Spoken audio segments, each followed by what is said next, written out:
Bueno, regresamos en este rumbo de la mañana y vamos a recibir una invitada, no. Parte del staff. La madrina ya del equipo. Yo le dije que yo iba a ser parte del staff de ustedes, yo lo dije. Atención, don Antonio y doña Monse, que mandó un chequecito. Y para que vean, antes, Antonio, cuidando a sus amigos, se quedaba ahí calladito, pero ya él tiene confianza en todos ustedes.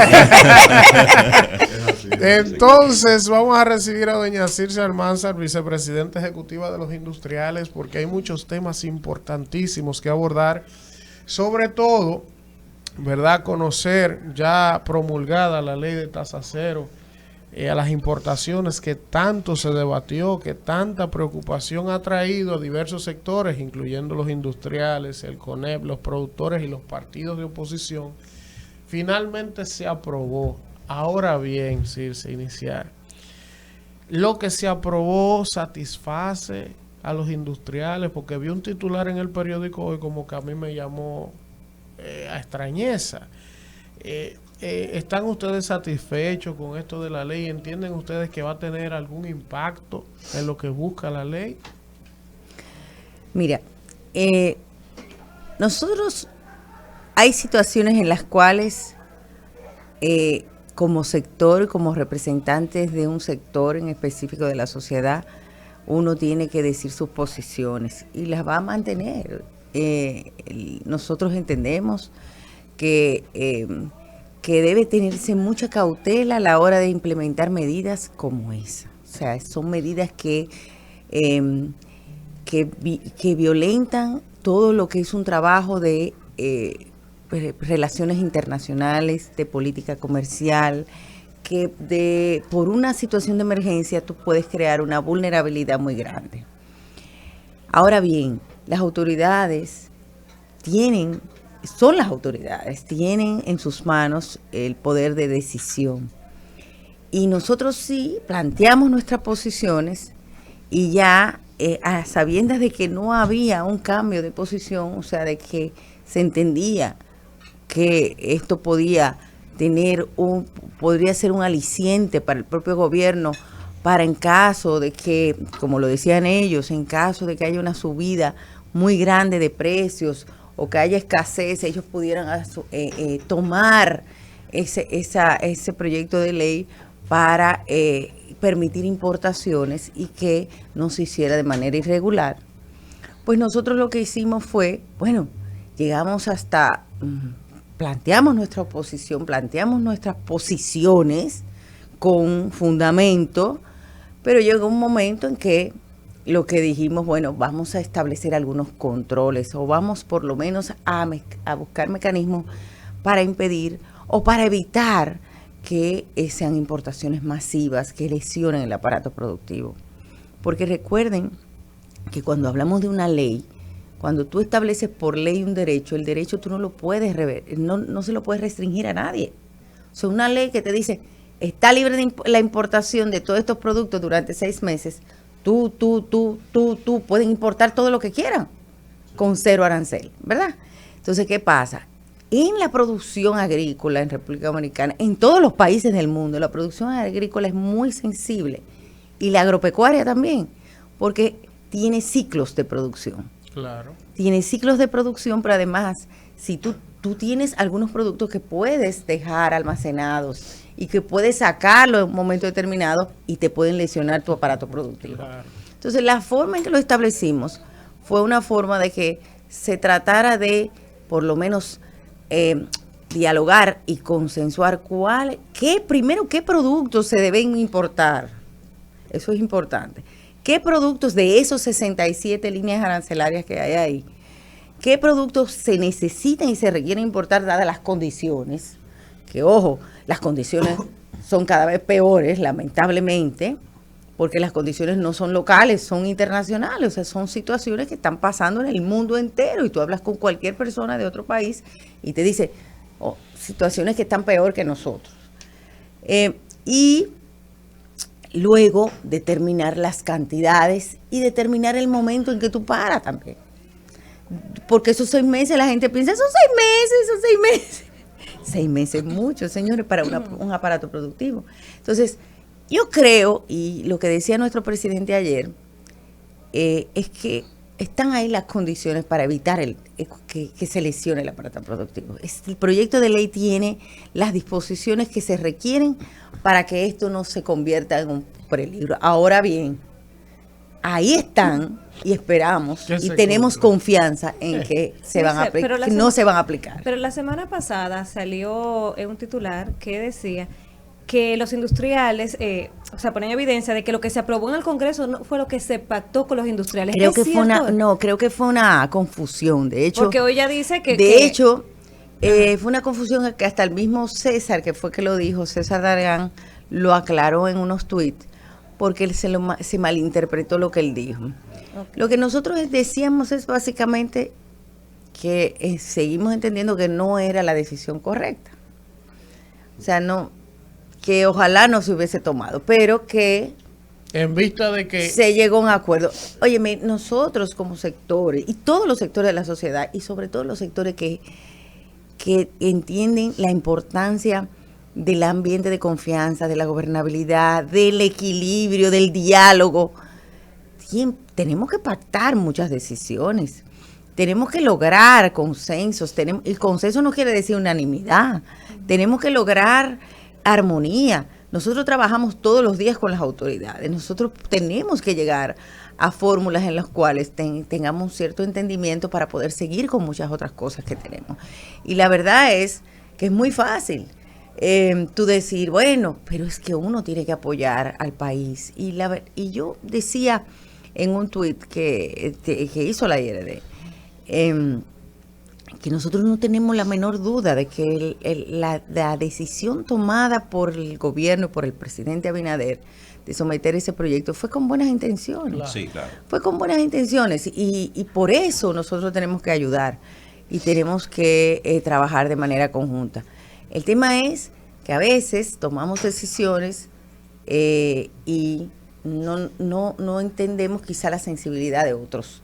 Y ahí es que está el juego de la democracia. Manuel. Doña Circe, uno ha escuchado en diferentes ocasiones ya que el gobierno había arribado a un acuerdo con los industriales, ¿verdad? Para finalmente poder aprobar el proyecto. En líneas generales, ¿en qué consiste ese pacto, ese acuerdo al que arribaron? No, yo decía eso, se estableció controles. Primero, determinar qué productos de los 67 se necesitan importar a través de la Comisión de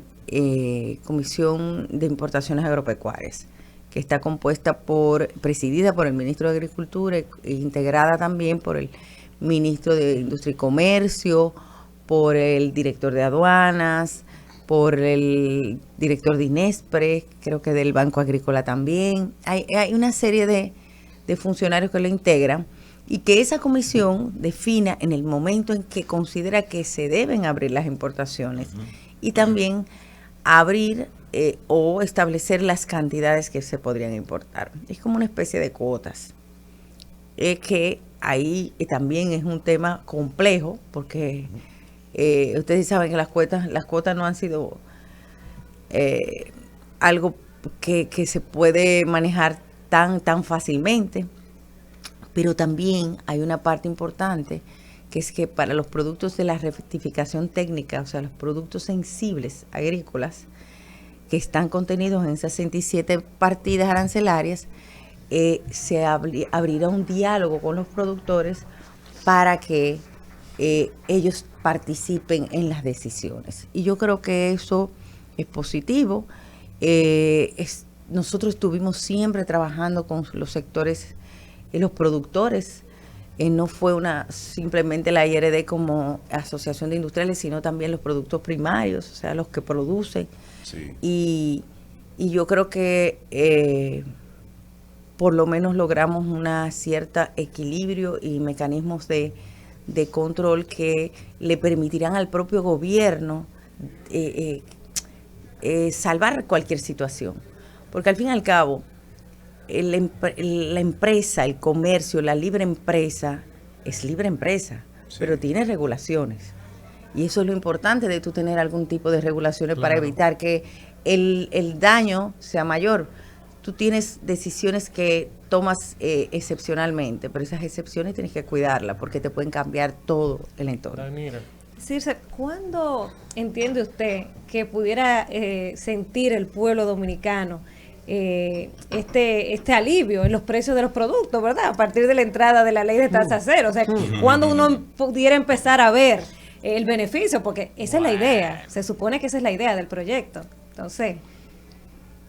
Bueno, nosotros seguimos pensando que no es la solución. O sea, nosotros no hemos cambiado nuestra posición. O sea, nosotros entendemos que la inflación es importada. El que digamos que va a bajar los precios va a decir, bueno, pero son ustedes entonces que lo suben los precios.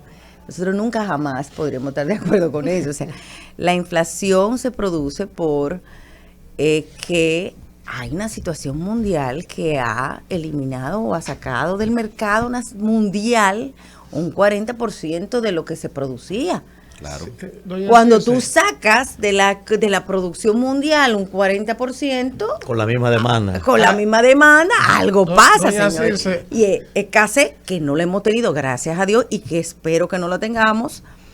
Y encarecimiento, porque la escasez está encarecimiento. Hay algo que yo quiero ahí para que luego vayamos girando la conversación hacia otro rumbo. Pero yo decía aquí el otro día que no estaba de acuerdo con el proyecto de ley, porque sin usted ser economista, es muy claro el escenario. O sea, si evidentemente hay problemas en la capacidad de producción global por la alta demanda, todas las empresas cerraron, los muelles en China están complicados, evidentemente eso va a generar un tapón, como decimos popularmente, en muchas situaciones en la cadena de suministro global. Si tú apuestas por la importación de productos, va a llegar un momento que otros países a nivel global van a hacer lo mismo y entonces se va a producir un desabastecimiento en los lugares donde tienen capacidad de producir para exportar. Sí. Si tú apuestas a eso, en lugar de fortalecer la producción nacional y de convertirte en un país exportador tú y aprovechar esa demanda de productos que hay también, quizás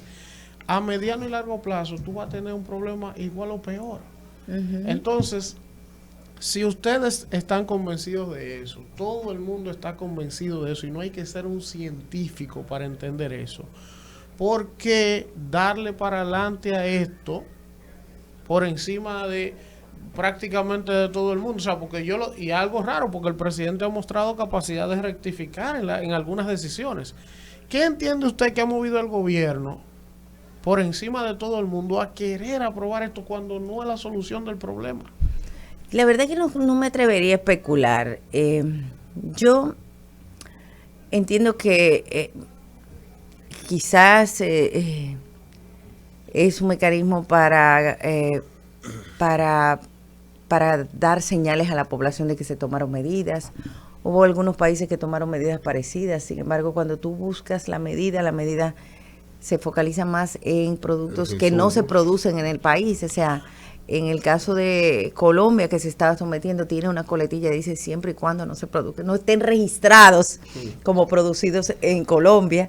Esa coletilla no lo decían los que estaban abanderándose de eso. En Salvador sí se tomó la medida, pero ustedes saben que El Salvador tiene sus situaciones y puede haber sido una medida que estuviera como para, o sea, en una situación como esta es complejo para un presidente porque tú tienes que tomar decisiones y no es fácil porque tú no puedes como yo siempre he dicho, tú no puedes con una varita mágica resolver el problema de la inflación.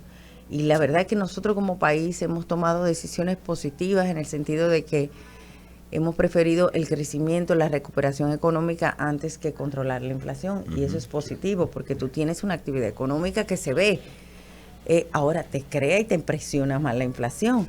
Y por lo tanto, cuando la gente dice, bueno, ¿por qué tenemos más inflación que otros países? Es por eso, porque nosotros hemos recuperado nuestra economía, hemos tomado esa decisión, pero ahora tenemos factores externos que hacen que presione.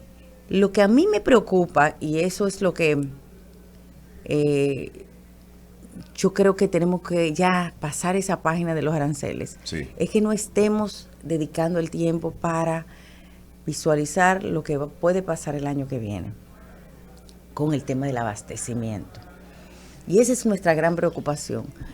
Los industriales hemos garantizado abastecimiento, hemos logrado que no haya nada que falte en el país. Es más, tú puedes dejar de ver un producto importado en los anaqueles, pero un producto nacional tú no lo has dejado de ver. Ahí están y han estado todo el tiempo, a pesar de la crisis de escasez en el mundo y de aumento de precios. Pero, ¿qué pasa?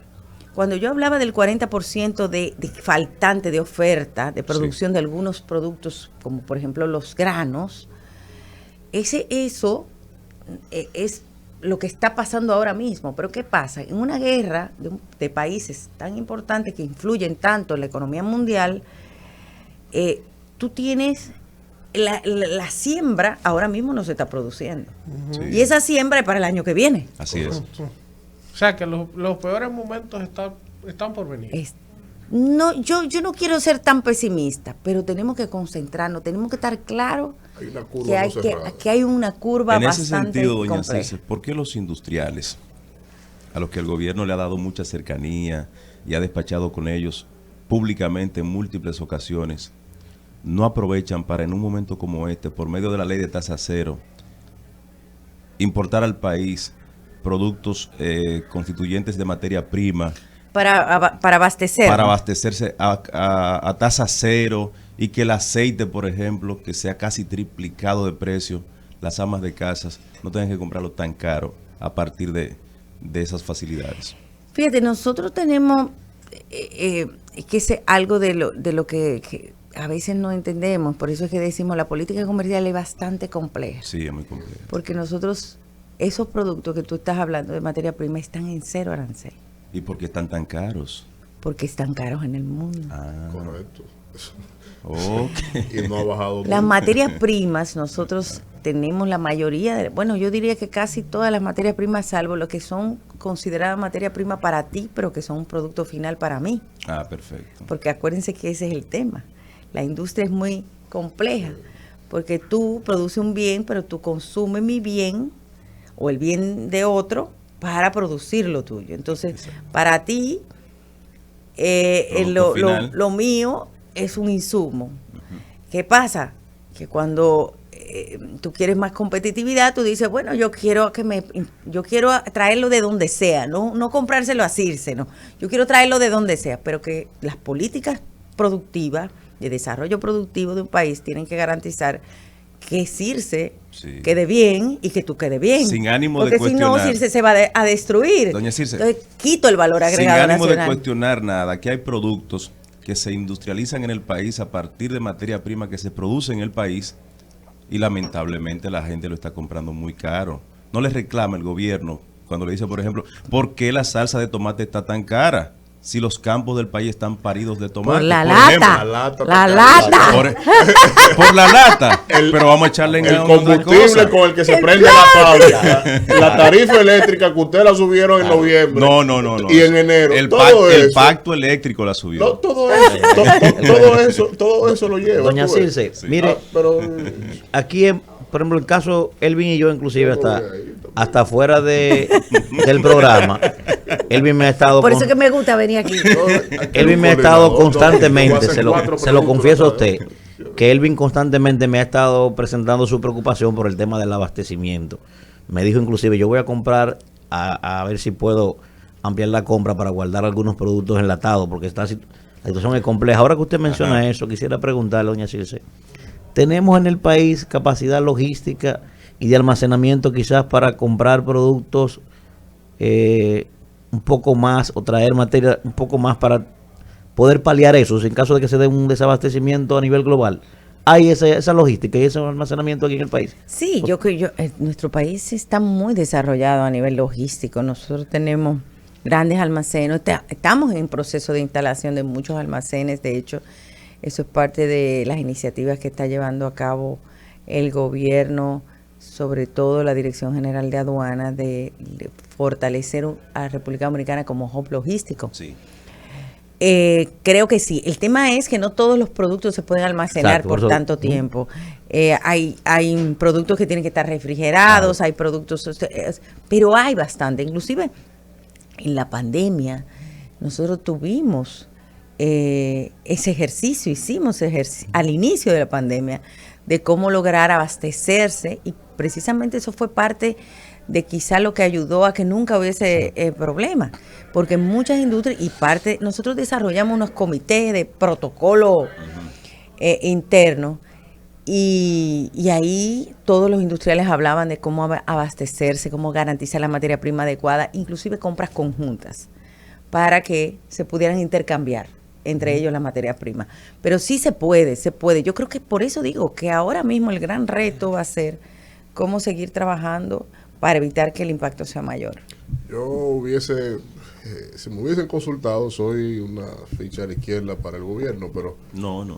hubiese fortalecido dentro un desabastecimiento a escala global, con una industria como la que tenemos ya afianzada en el país, hubiese aprovechado esa industria y hubiese convertido para el mercado, para la macroeconomía, en una fuente de exportación de esos productos, y a la vez hubiese generado las divisas que estamos dejando ya de recibir, porque en Estados Unidos ya no están dando ayudas sociales y que no están viniendo en remesa. Pero creo que no hay nadie que entienda eso en el gobierno. Ahora, en el contexto de la economía y la política, doña Circe, aparentemente estamos en unos puntos, en un tramo en donde se están generando inflexiones políticas en la agenda política para preparar el proceso electoral del 2024. Y todo vuelve hacia el contexto de la Constitución de la República. Esto no incide directamente en lo que tiene que ver con el clima de negocio, el Estado de Derecho, las reglas de juego, sobre todo con zarpazos como que lo sacan de la chistorra, como el de la ley de tasa cero, que fue de manera inconsulta, sorpresiva y sin tomar en cuenta las consecuencias. Bueno, nosotros, yo quisiera aclarar, nosotros estuvimos la semana antes de que el presidente anunciara que iba a someter ese proyecto de ley. Sí. Y quizá no lo había dicho antes. Sí teníamos conversaciones, sí teníamos, todo el tiempo nosotros nos mantenemos en constante diálogo y conversación con el ministro de Industria y Comercio, que es nuestro interlocutor, y con el presidente de la República. Inclusive nosotros le habíamos remitido algunas posibles acciones, pero esa acción en específico no la habíamos visto. Sí, todo lo de los mercados populares con INESPRE, lo del apoyo y subsidios directos a la población, lo de también trabajar con algunos tipos de subsidio a materias primas, pero no esa medida. Ahora, siempre mantenemos el diálogo. Bien, en el caso de la reforma constitucional, yo creo que todos los gobiernos quieren tomar medidas que a su entender los catapultan en la historia y que hacen un cambio en la institucionalidad democrática del país. Yo creo que lo que llama al presidente de la República y a su equipo a hacer esa reforma, que a su entender es positiva, es eso. Sin embargo, particularmente, y como creo que lo dije en un momento, entiendo que no es prudente reformar la Constitución. ¿Por qué no es prudente reformar la Constitución? No porque la oposición no lo quiera, porque también la oposición dice ahora no nos sentemos, pero hizo su reforma. Entonces yo no me llevaría de eso. Yo me llevaría de que realmente es que la Constitución en nuestro país se ha modificado y no se puede estar modificando porque considera exactamente. Y eso lo dije yo en el 2010, ¿cuándo fue la última vez? 16 también, en el 15. Porque nosotros tenemos que saber que es que nuestra Carta Magna es la ley de leyes, es sustantiva y es una ley marco que requiere de muchísimas legislaciones normativas, forma de ejecución administrativa, que están pendientes muchas de ellas. Y que a veces creemos que, y eso es lo que nosotros llamamos legalitis, creemos que una ley resuelve los problemas o que una decisión resuelve los problemas. Hay que seguir, hay que continuar. Tú decías lo del pacto eléctrico, me obligó. El pacto eléctrico es una hoja de ruta. Sí. Es una hoja de ruta que tú dices que tuvimos que ponernos de acuerdo para hacer la hoja de Que ruta. se ¿verdad? aprobó cuando no había crisis. Exactamente, No había nada de eso. exactamente. O sea, no hay por qué Que tan así que ni siquiera le trazarlo. modificaron las fechas y empezaron a cumplirlo con Sí, la pero yo te voy a decir una cosa. Si ustedes como comunicadores ustedes y todos los comunicadores no presionan mucho con el tema, nadie lo va a sentir porque eso es un mínimo, es un tema de sincerización. Y yo, de hecho, a quien nos está golpeando más el ajuste a los industriales, no nos hemos quejado. Pero, ¿por qué? Porque hay que sincerarlo, porque si no va a llegar un momento que no vamos a poder hacer nada. Y la tarifa es el meollo del problema eléctrico de República Dominicana, la transparentización que no lo hemos hecho y es lo más importante, eso sí tienen que presionar. Pero lo que les decía es, las leyes, la reforma constitucional, creemos que las cosas van a cambiar de la noche a la mañana porque aprobemos algo específico. No, hay que hacer un plan de trabajo, hay que darle continuidad, hay que tener profesionales para que lleven a cabo esas medidas, hay que tener personas que tengan la historia, la experiencia, no podemos empezar de cero todo.